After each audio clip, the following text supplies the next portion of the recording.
I never thought I would share this story. After 77 years of keeping the secret, after watching my grandfather keep it before me, my father keep it in his turn, and now teaching my grandson to keep it for the next generation, I am finally breaking my silence. Not because the secret has changed or become less important. Not because I have stopped believing in the sacred trust that binds my family to this responsibility, but because the world around the secret has changed in ways that threaten everything we have protected for over 3 centuries. Developers are threatening our ancestral lands with bulldozers and construction permits. They want to build resorts and logging roads through the last protected valleys where my people have lived in harmony with the forest since before the first European ever set foot on this continent. If I do not speak now, if I do not try to make people understand what is at stake, the sacred trust will be broken forever, and not by our choice, but by forces we can no longer control alone. My tribe has lived in the Pacific Northwest Mountains for countless generations. We settled in a remote valley surrounded by thick forests, hidden caves, and mountains so steep that even experienced climbers think twice before attempting them. The hunting was always good here. Elk, deer, fish in the streams. Our people thrived in this valley, and we never wanted for food or shelter. But from the very beginning, from the first stories passed down by our ancestors, there were warnings. The elders spoke of the protectors of the mountain, massive beings who lived in the high peaks, who moved through the forest without sound, who watched over the land like guardians from another time. These were not just stories. My great-great-grandfather was the first in our family to make direct contact with Bigfoot. That was over 300 years ago, during one of the harshest winters our people had ever experienced. The winter came early that year. Snow fell in October and did not stop until March. The game disappeared almost overnight, as if the animals knew what was coming before the humans did. Deer tracks vanished from the forest. The elk moved to lower elevations, beyond where our hunters could safely travel without risking their lives on icy slopes and unstable ground. Fish froze beneath the ice so thick that even the strongest men could not break through it. Our people were starving. Children cried at night with empty bellies, and there was nothing the mothers could do to comfort them. The elders grew weaker each day, their bodies consuming themselves for warmth and energy. The food stores ran out by December. Something had to be done, or the entire tribe would perish before spring arrived. A hunting party, led by my great-great-grandfather, made the decision to venture deeper into the forbidden territory near the high peaks. The elders had always warned against going there. Those mountains belonged to something else, they said. Strange sounds came from the peaks at night. Hunters who ventured too far sometimes never returned. But desperation drives people to take risks they would never otherwise consider. When your children are starving and your parents are dying, ancient warnings seem less important than immediate survival.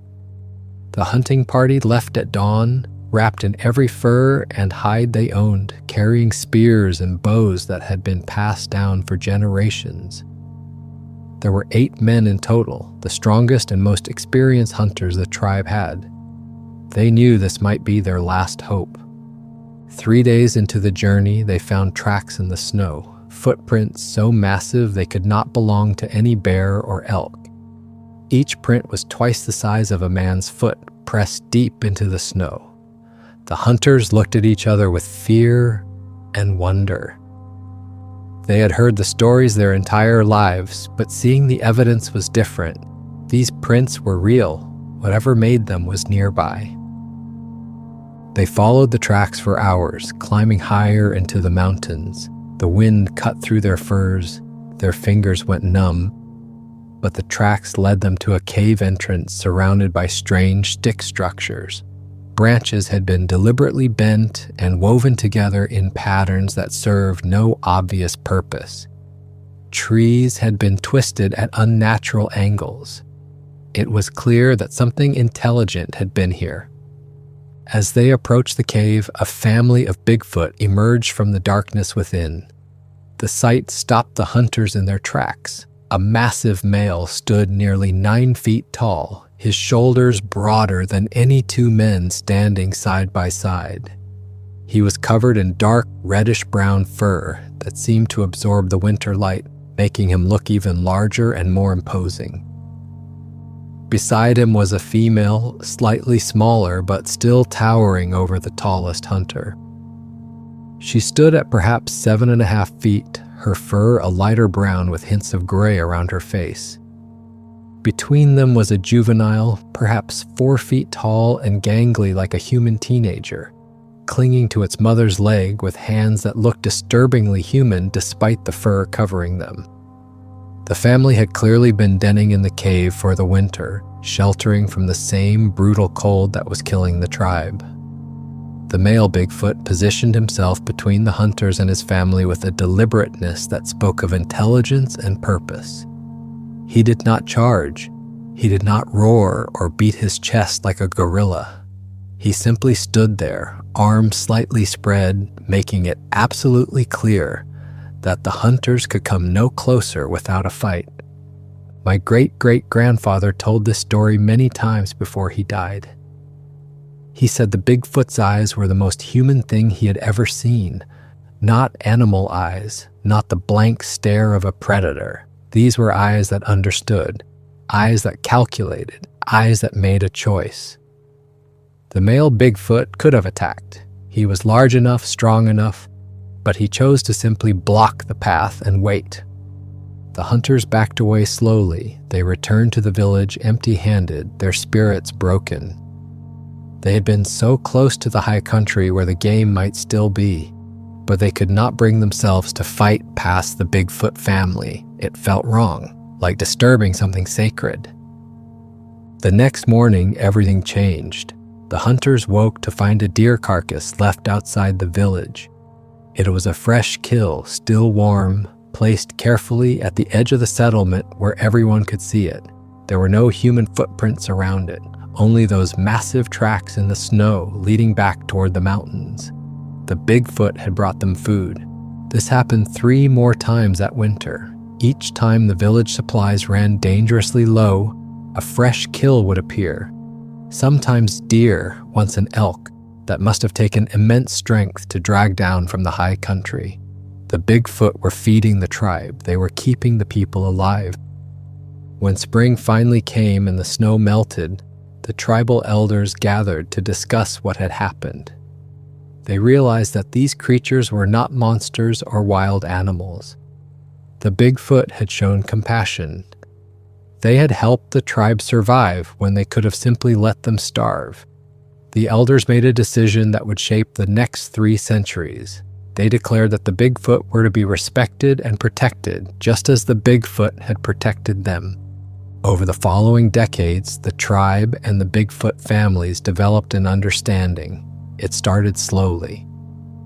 The tribe began leaving offerings at the edge of the forest.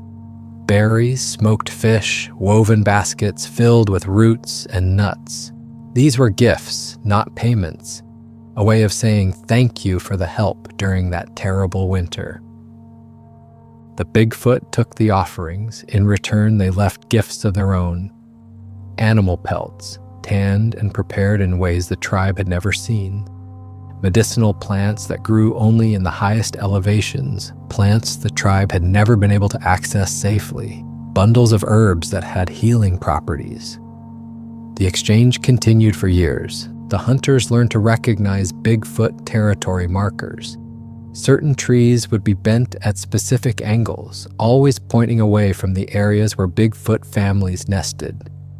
Rock cairns appeared along ridgelines, subtle but unmistakable once you knew what to look for. The tribe taught their children to respect these boundaries. There were places in the mountains where humans did not go, and the Bigfoot, for their part, learned where the tribal hunting grounds were and avoided them during the day. Both groups had established an unspoken treaty. Neither would encroach on the other, neither would hunt in the same areas at the same time.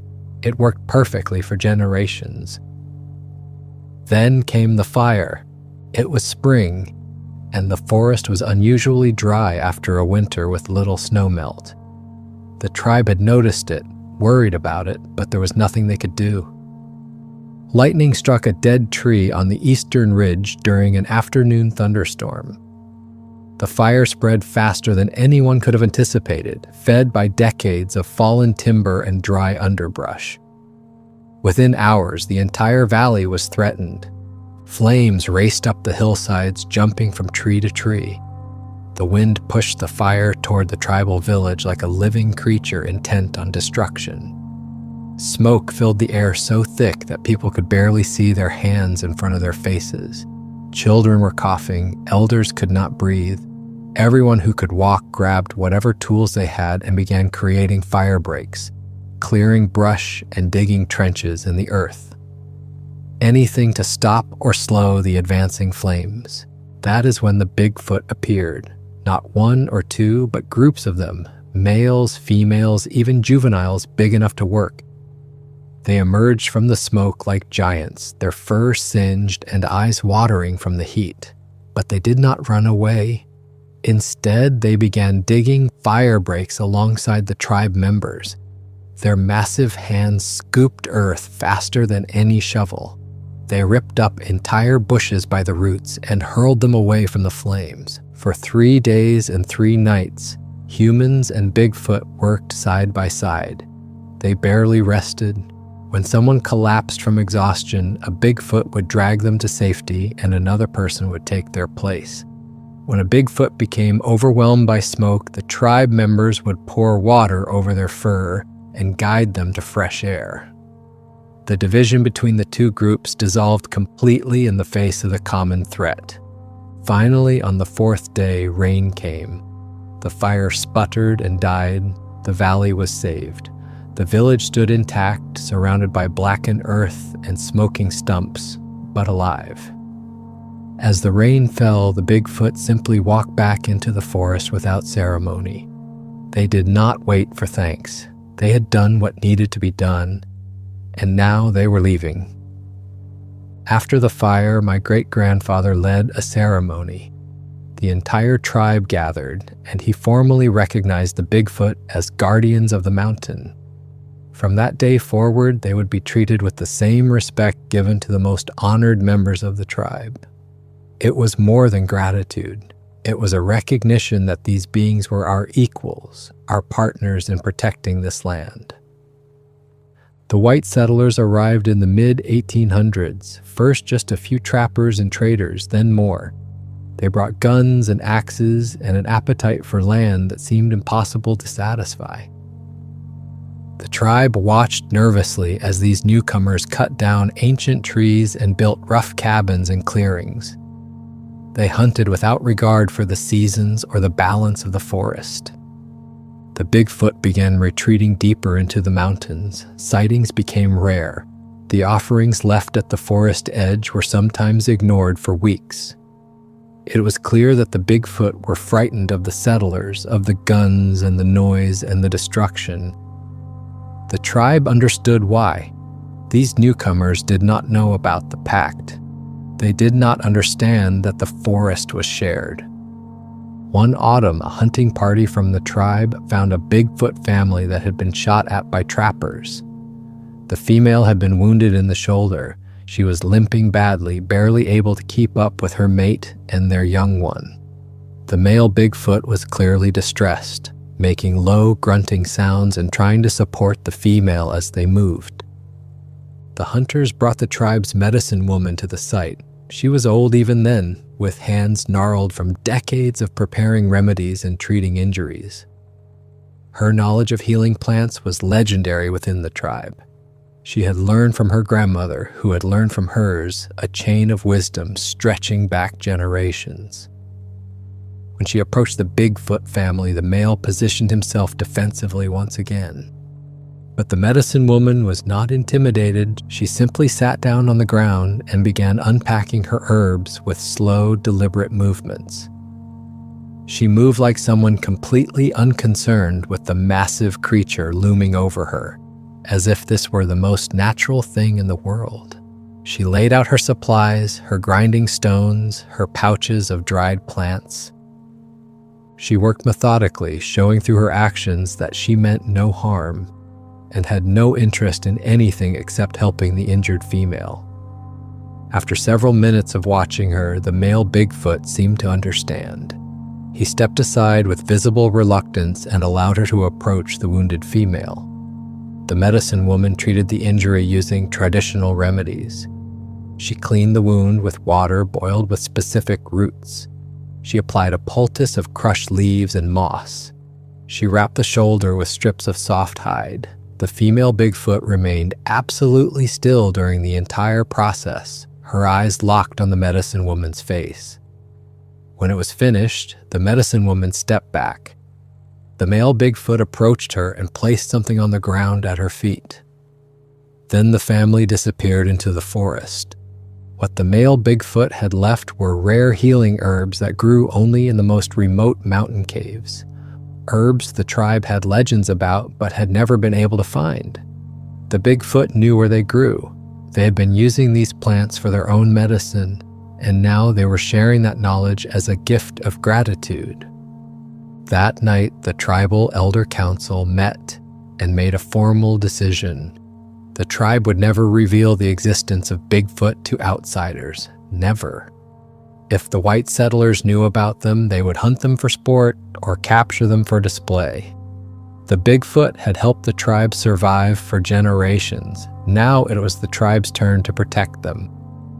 Whenever settlers asked about wild men in the woods or strange howls in the night, the tribe members told false stories. They spoke of bear calls and echo tricks.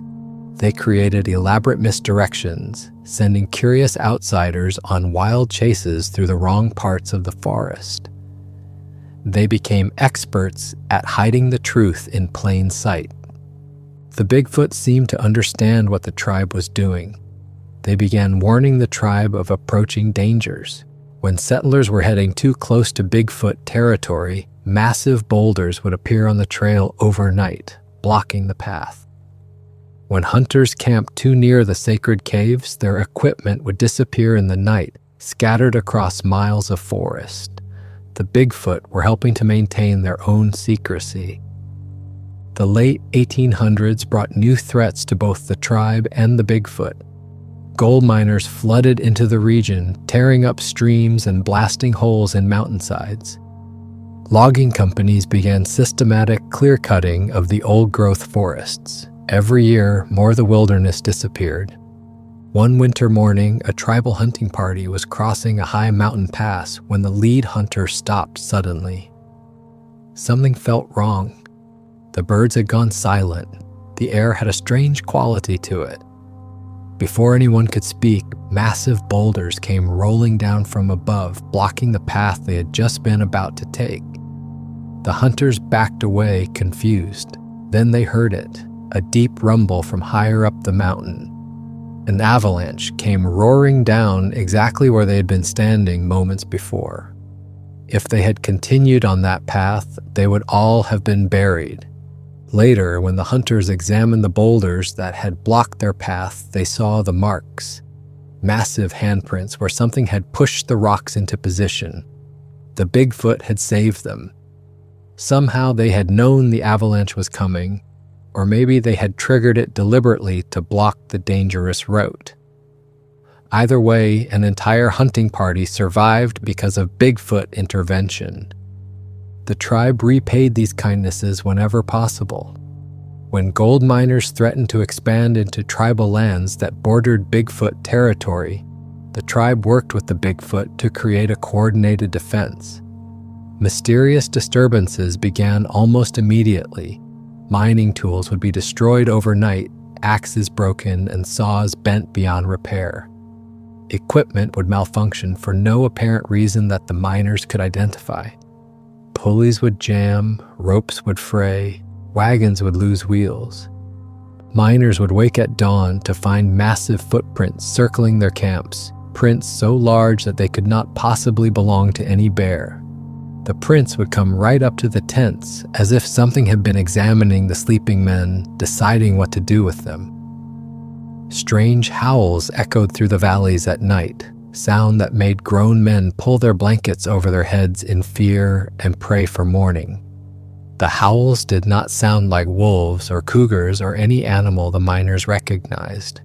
They sounded almost human, but wrong somehow, coming from throats too large and chests too deep. The tribe encouraged these stories. They added their own embellishments. Tales of mountain devils and wild men who ate miners who ventured too deep into the forbidden zones. The story spread quickly among the mining camps. Within months, the miners abandoned their claims and moved to other regions. The Bigfoot territory remained undisturbed. Around the same time, the tribe began actively hiding evidence of Bigfoot presence. They planted thick vegetation around cave entrances. They created false trails that led nowhere. They established their own territory markers that happened to redirect human traffic away from Bigfoot nesting areas. It became second nature. Protecting the Bigfoot was just part of how the tribe operated. One particularly harsh winter, a tribal elder fell through the ice while crossing a frozen lake. The water was deep and bitterly cold. His companions tried to reach him, but the ice kept cracking under their weight. They could hear him calling for help, but they could not get close enough without risking their own lives. They were about to give up hope when a Bigfoot emerged from the tree line. The Bigfoot did not hesitate. It walked out onto the ice, its weight distributed differently than a human's, and the ice held. The Bigfoot reached down into the freezing water and pulled the elder out as easily as lifting a child. Then it carried him 5 miles back to the village. The journey took hours through deep snow. When they reached the village edge, the Bigfoot set the elder down gently and disappeared before the other tribe members could see it clearly. The elder survived. He lived another 20 years and told the story constantly. He said the Bigfoot's fur had been so warm that he never felt the cold during that entire 5-mile journey. He said the Bigfoot had been humming, a low rhythmic sound that seemed designed to keep him calm. He said when he looked up into the Bigfoot's face, he saw concern, real, genuine concern for his well-being. In the early 1900s, my grandfather was chosen at the age of 15 to become the keeper of the Pact.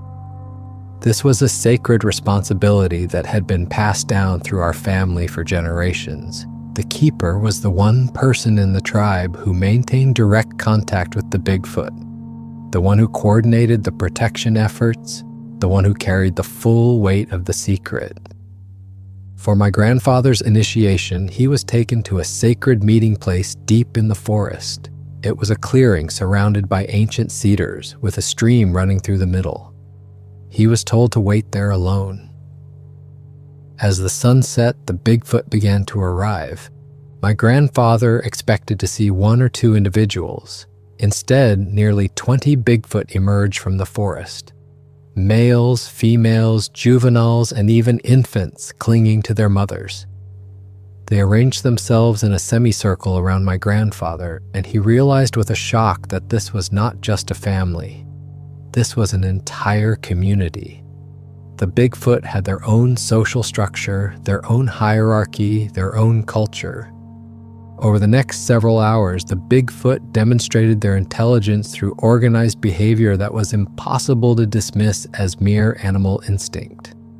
They used tools, not sophisticated ones like humans made, but deliberately shaped implements that served clear purposes. Sticks were sharpened to specific points for digging roots. Rocks were selected for particular weights and used for breaking open nuts with precision strikes. They communicated through a complex system of grunts, howls, and hand gestures that clearly conveyed specific meanings. When one Bigfoot made a particular sound, others would respond in predictable ways. When an elder gestured toward food, the younger ones would gather and distribute it. The system had structure and rules. The juveniles played games that looked remarkably like human children's games, with clear winners and losers and participants who took turns. They chased each other, wrestled with restraint that prevented actual injury, and seemed to keep score of who won each round. The adults worked together to gather food and distribute it evenly among the group, with clear deference shown to the eldest members who ate first. Then the eldest male led my grandfather to a cave hidden behind a waterfall. The entrance was concealed so well that you could walk past it 100 times without noticing. Water cascaded over the opening, creating a curtain that protected the interior from view and weather. Inside, the cave opened into a vast chamber lit by shafts of light filtering through cracks in the rock above. And there were bones, not human bones, not animal bones, but Bigfoot remains carefully arranged and preserved with obvious care and reverence. The bones were laid out in rows, organized by family groups based on similar sizes and positions.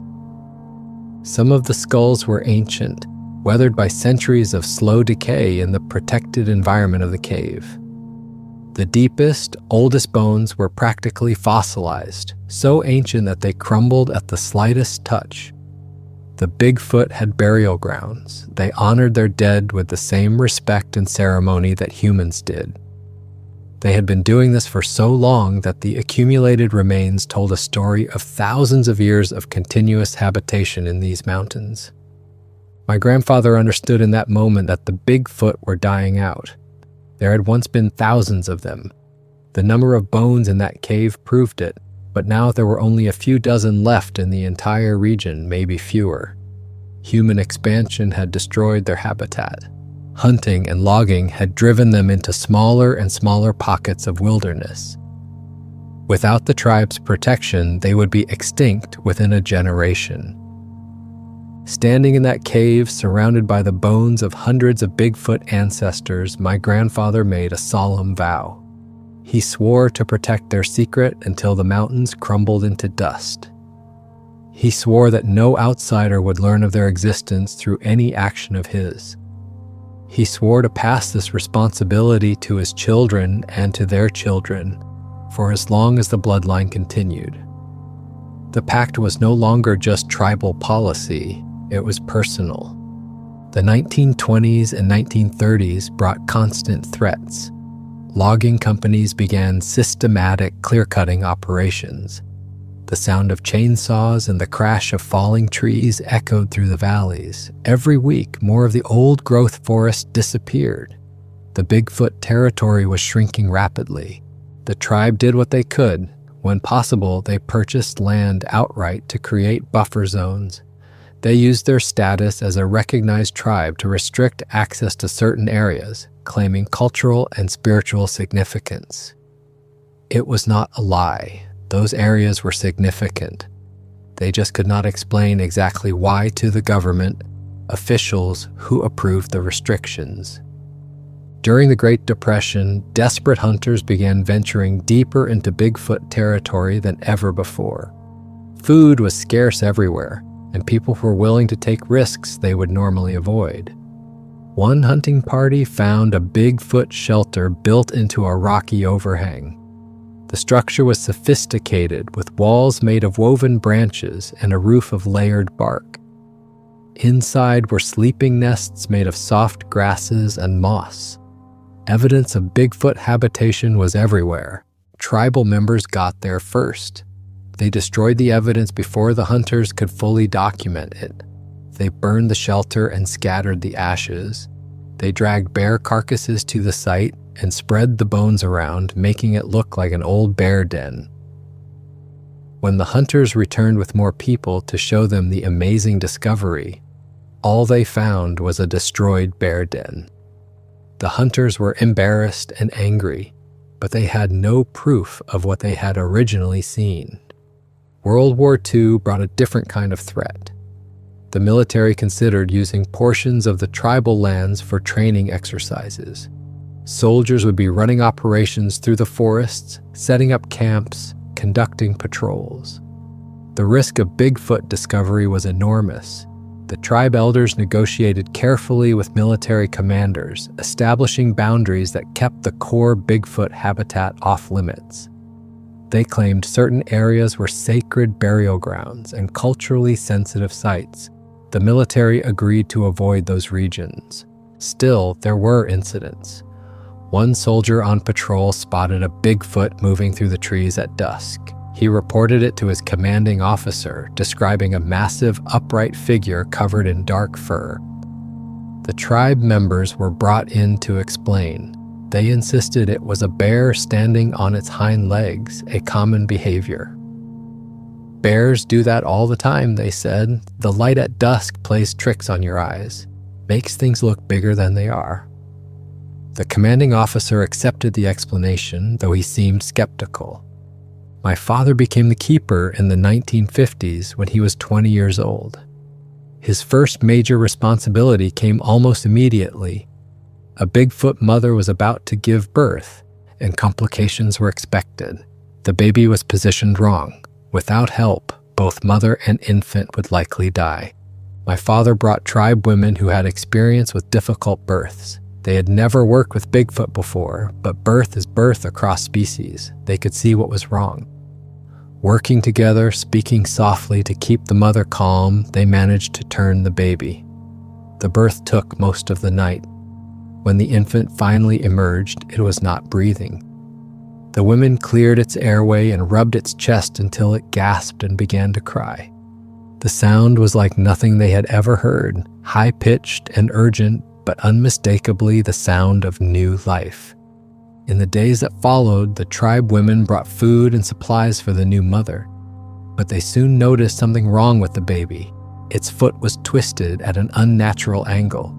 Without treatment, the infant would never walk properly. It would be unable to keep up with the family group. In the wild, that meant certain death. The tribe's medicine man created a splint using soft wood and strips of hide. He showed the mother how to massage the foot, how to gently manipulate it back toward the correct position. The process took months. The mother followed the instructions exactly. She worked with her baby's foot every day, patient and careful. And slowly, miraculously, the foot began to straighten. That young Bigfoot survived. It grew strong and healthy. To this day, it still walks with a slight limp, but it can run and climb and keep pace with the others. My father documented all of this in the secret records kept by the keepers. He wrote that the experience changed his understanding of what the Pact meant. This was not just about respecting intelligent creatures, it was about preserving family bonds across the divide between species. Around the same time, the Bigfoot began actively teaching the tribe about mountain medicine. They showed which plants they use for different ailments, certain roots that reduce fever, specific mosses that stopped bleeding, herbs that eased pain from injuries. Knowledge that the Bigfoot had accumulated over thousands of years was being shared with my father, passed down through demonstration and patient example. My father realized that Bigfoot had their own medical traditions going back millennia. They knew things about the forest that humans had never discovered, and now they were sharing that knowledge as a gift, a deepening of the trust between the groups. The 1970s were terrifying for everyone who knew the truth.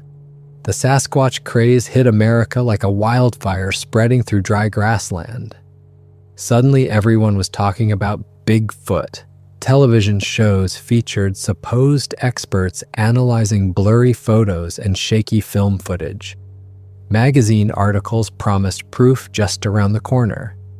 Books claiming insider knowledge became bestsellers. Researchers flooded into the Pacific Northwest with cameras and recording equipment and an obsessive determination to prove the creatures existed. They set up base camps and organized expeditions. They offered rewards for evidence. They hired guides and trackers. The pressure was relentless and coming from every direction at once. The tribe faced immense pressure. Media outlets wanted access to tribal lands. They offered money, lots of it, for permission to film in the forest. Scientists wanted to set up research stations. The government wanted to investigate reports of sightings. The tribe said no to everything, but the pressure kept building. For 2 years, the Bigfoot went completely dark. No sightings, no sounds, no trace. The tribe knew they were still out there, hiding in the deepest parts of their territory, but they had become absolutely invisible. It was remarkable, actually, proof of how skilled these beings were at avoiding detection when they chose to. The tribe spread rumors that all the Bigfoot had migrated to Canada. They told elaborate stories about a mass exodus, about how climate change had driven the creatures north. The stories were complete fabrications, but they sounded plausible. Media attention began to shift to other regions. Researchers started looking elsewhere. To further protect the Bigfoot caves, the tribe claimed certain areas were sacred burial grounds. This was technically true. They were Bigfoot burial grounds, but the tribe let people assume they were human. Indigenous cultural site protections were strengthened during this period. The tribe used every legal tool available to keep outsiders away from Bigfoot territory. One researcher was particularly persistent. He had money and time and a genuine belief that he could find proof. He spent weeks in the forests, setting up camera traps and motion sensors. He got close, too close. Tribal members had to intervene. They led him in circles for weeks, subtly redirecting his path so that he kept missing the areas where Bigfoot's sign was most obvious. They moved his equipment when he was not looking. They created false trails. Finally, exhausted and frustrated, the researcher gave up and left. When the hysteria finally died down in the late 1970s, the Bigfoot families slowly emerged from hiding. They had survived. The Pact had held. But everyone involved knew it had been close. Too close. I became the keeper when I was 35 years old in 1982. My father had grown too ill to continue the responsibility. On the day he passed the role to me, he took me to the sacred meeting place and introduced me to the Bigfoot patriarch. The male was massive, nearly 9 feet tall, with gray streaking through his dark brown fur. He was the same individual my grandfather had met over 40 years earlier. Bigfoot live long lives. The patriarch examined me carefully. He leaned in close, so close I could smell the earth and pine scent of his fur. He looked into my eyes for what felt like several minutes, but was probably only seconds. Then he made a low sound, almost like a sigh, and placed one massive hand on my shoulder. The gesture was unmistakable. Approval, recognition. He saw the family resemblance. He understood that I was the next keeper. For the next 20 years, I had monthly meetings at the sacred site. The patriarch would bring young Bigfoot to learn about humans through me. I brought my own children, not telling them the full truth yet, just letting them observe and understand that these beings existed. Watching my son sit quietly while a juvenile Bigfoot examined his hands, comparing finger to finger with fascination, remains one of the most powerful memories of my life. I watched Bigfoot families grow. I witnessed births and celebrated with them. I attended a Bigfoot mourning ceremony when the old matriarch died. The entire community gathered around her body. They each touched her forehead gently, one by one.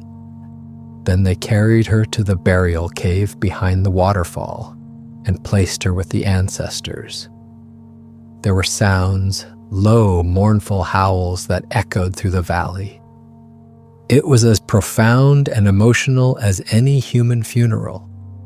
Through these experiences, I came to understand that Bigfoot have complex emotional lives. They grieve their dead, they celebrate births, they comfort each other when injured or frightened.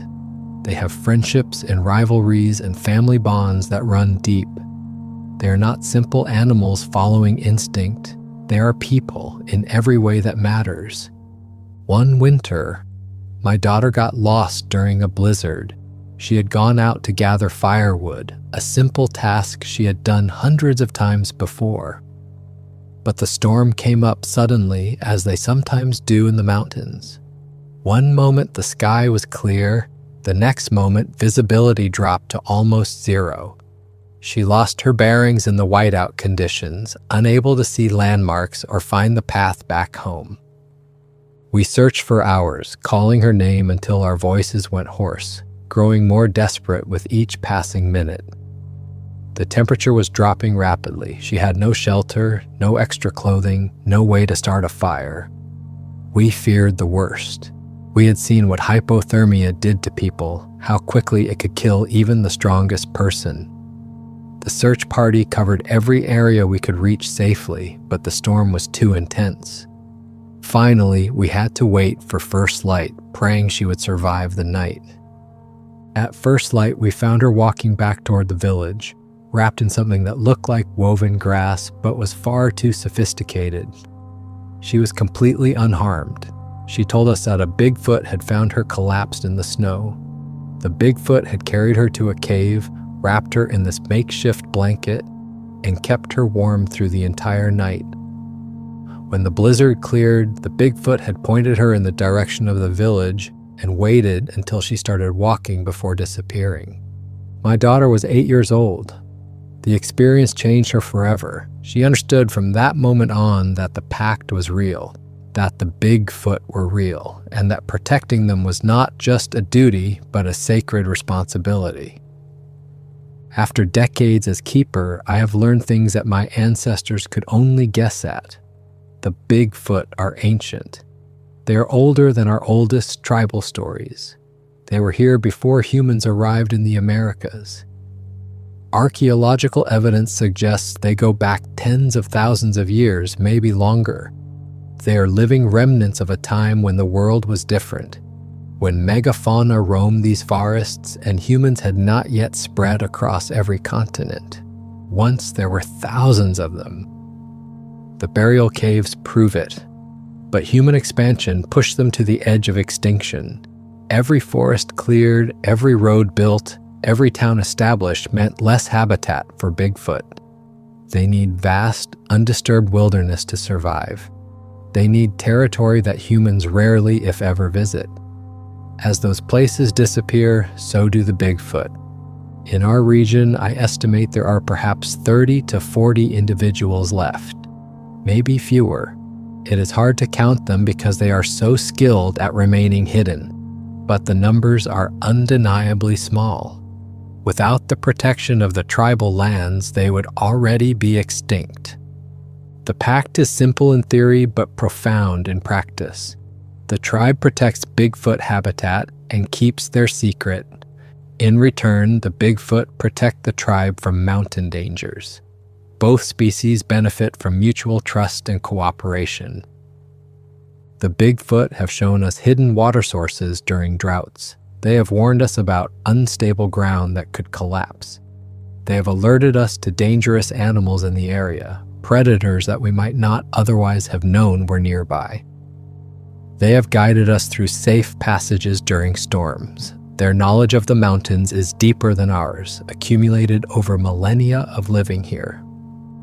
In return, the tribe has preserved thousands of acres as culturally significant land.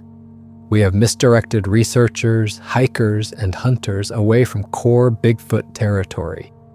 We have bought land when possible to create buffer zones. We have used every legal protection available to indigenous peoples to shield the areas where Bigfoot live. This is the Pact.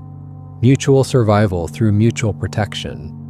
People often ask why we do not just reveal the Bigfoot and trust that modern society will protect them. The answer is simple. The modern world would destroy them within months. Scientists would want to study them. That sounds benign when you say it that way. Sounds like simple academic curiosity. But what does study actually mean in practice? It means capture. It means examination. It means taking DNA samples and blood draws and tissue biopsies. It means fitting them with tracking collars that would monitor their every movement. the Bigfoot would become research subjects, their freedom stripped away in the name of advancing human knowledge. They would be poked and prodded and analyzed like laboratory specimens. Their habitat would be invaded by research teams setting up permanent camps, bringing noise and light and disturbance to areas that have been quiet for thousands of years. Graduate students would write dissertations about Bigfoot mating habits and social structures. Documentaries would film them day and night. The privacy and dignity they have maintained for millennia would be destroyed in a matter of months. The government would classify the habitat as significant, which again sounds protective on the surface. But significant does not mean untouched or preserved in its natural state. It means manage access. It means creating permits and regulations and designated viewing areas where tourists can go to see the Bigfoot. It means building infrastructure to handle the influx of visitors, parking lots and bathrooms and information centers and paved trails. It means rangers and enforcement officers and constant human presence in areas that have been virtually untouched for thousands of years. The end of the vast, undisturbed wilderness that Bigfoot need to survive. They would be confined to smaller and smaller areas, their movements tracked and their behavior modified to accommodate human tourism. Tourists would flood the area seeking photos and proof. Thousands of people trampling through sensitive habitat, making noise, leaving trash, fundamentally changing the ecosystem. The Bigfoot would flee deeper into the mountains, but there's nowhere left to flee. They are already in the most remote areas that exist. Some would be shot. Fear and ignorance are powerful forces. People who feel threatened by the unknown often respond with violence. Trophy hunters would see them as the ultimate prize. Even with legal protections, enforcement in remote wilderness is nearly impossible. The media circus would be overwhelming. News trucks and camera crews and reporters camping out, trying to get the best footage. The constant attention would make it impossible for Bigfoot to live their lives in peace. I have seen what happened to other sacred sites after discovery. Tribal lands that were once quiet and respected became tourist attractions. Places where our ancestors are buried turned into selfie backgrounds. The reverence was lost, replaced by curiosity and commerce. The Bigfoot deserve better. They deserve the right to exist undisturbed. The secret is not about hiding wonder from the world. It is about ensuring survival. Every creature has the right to live free from exploitation. For Bigfoot, that freedom depends entirely on secrecy. The pressure has been increasing every year, building like water behind a dam. Development companies want to build luxury resorts near tribal lands. They see the pristine forests and mountain views as untapped profit waiting to be harvested. They look at the same wilderness that has protected the Bigfoot for centuries and see only dollar signs and investment returns. They offer money, lots of it, for access and permits. The amounts keep getting larger, designed to be too tempting to refuse. They bring lawyers and contracts and glossy presentations showing what the development would look like. The tribal council refuses every time, but the offers keep getting bigger and the pressure keeps mounting. Politicians get involved, arguing about economic development and job creation. The tribe is painted as stubborn and backward for wanting to preserve the land. Hikers with GPS devices and cameras are getting closer to Bigfoot territory than ever before. What used to be inaccessible wilderness is now just a challenging day hike for people with the right equipment. They post their routes online, others follow. The buffer zones are shrinking. Drones are the newest threat. People fly them over areas where humans cannot easily walk. They capture aerial footage of places that were previously hidden from view. The tribe has no legal way to stop drones from flying over public lands, even if those lands border protected territory. Some young people in the tribe are questioning the old ways. They argue that revealing the Bigfoot would actually provide better protection. They point to endangered species laws and government programs. They think modern science and legal frameworks would be more effective than secrecy. They do not understand the history. They have not seen how indigenous peoples were protected by being confined and controlled. They have not watched sacred sites become tourist traps. I try to explain to them that revelation would guarantee destruction, that being known and being protected are not the same thing, that the Bigfoot would face the same fate as so many other indigenous peoples, confined to reservations, their way of life destroyed in the name of preservation. Some Bigfoot families are already relocating to even more remote areas, places so far from human habitation that accessing them requires days of difficult travel.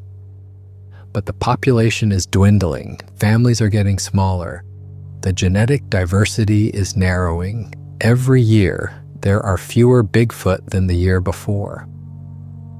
When I was 70 years old, I thought I was making my final visit to the sacred meeting place.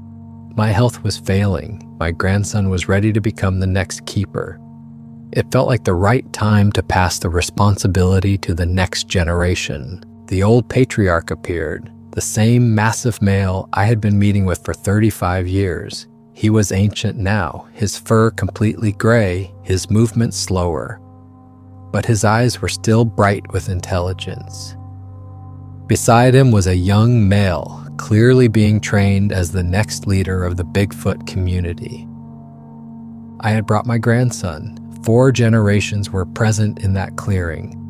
Human keeper passing to human keeper. Bigfoot leader passing to Bigfoot leader. The symmetry was profound. The old patriarch approached me slowly. He placed one massive hand on my shoulder, just as he had done at our first meeting.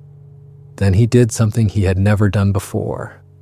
He leaned forward and pressed his forehead against mine. The gesture was so clearly affectionate, so unmistakably a goodbye, that tears came to my eyes. We stood there for several minutes, foreheads touching, 2 old beings who had spent decades protecting each other. No words were needed. We understood completely. Then he stepped back and gestured to the young male. My grandson stepped forward. The young Bigfoot examined him just as the patriarch had examined me so many years ago. Then the young male placed his hand on my grandson's shoulder. The pact was being renewed for another generation. I realized in that moment that this is bigger than one lifetime, bigger than one generation. This pact has survived for over 300 years because each generation understands what is at stake. The responsibility passes from keeper to keeper, from patriarch to patriarch, an unbroken chain of trust stretching back centuries. As long as both peoples exist, the pact must continue. I am 77 years old. My time is limited. My grandson is prepared to become keeper, but the world is changing faster than ever before. I wanted people to understand why some mysteries should stay mysterious. Why not every discovery serves humanity's best interests? Why some things are more valuable, unknown, and protected. The Bigfoot survival depends on people not believing, not searching. Every hoax, every false sighting, every piece of obviously fake evidence actually helps protect the real families. It creates noise. It makes serious searchers look foolish. It ensures that the general public treats Bigfoot as legend rather than reality. I hope this story will make people think twice about pursuing proof. I hope they will understand that some truths are dangerous to those being sought. That the greatest gift we can give these beings is our disbelief. The developers are still threatening our ancestral lands. The legal battles continue. But I have faith that my grandson and his generation will find ways to protect the Bigfoot, just as we did, just as our ancestors did. The methods may change, but the commitment remains the same. 3 months ago, I saw Bigfoot for what may be the last time. I was walking near the protected stream, moving slowly because my joints ache these days. I saw a female with 2 juveniles gathering berries. They were completely absorbed in their task, the mother teaching her young ones which berries were safe to eat and which to avoid. She sensed my presence and looked up. For a moment, our eyes met. There was no fear in her gaze, no alarm, just a brief acknowledgement. Then she returned to teaching her children, and I walked away quietly. That moment of peaceful coexistence was perfect. Two beings sharing the forest, both understanding our place in it. That is what the Pact has created. Not human dominion over Bigfoot, not Bigfoot serving human needs, just mutual respect and the space to exist side by side. This is why I've broken my silence. Not to prove that Bigfoot exists, not to reveal their locations or make myself famous, but to explain why proving their existence would be tragic, why protecting them requires secrecy, why the Pact must continue. Some secrets are worth keeping. Some beings are worth protecting more than understanding.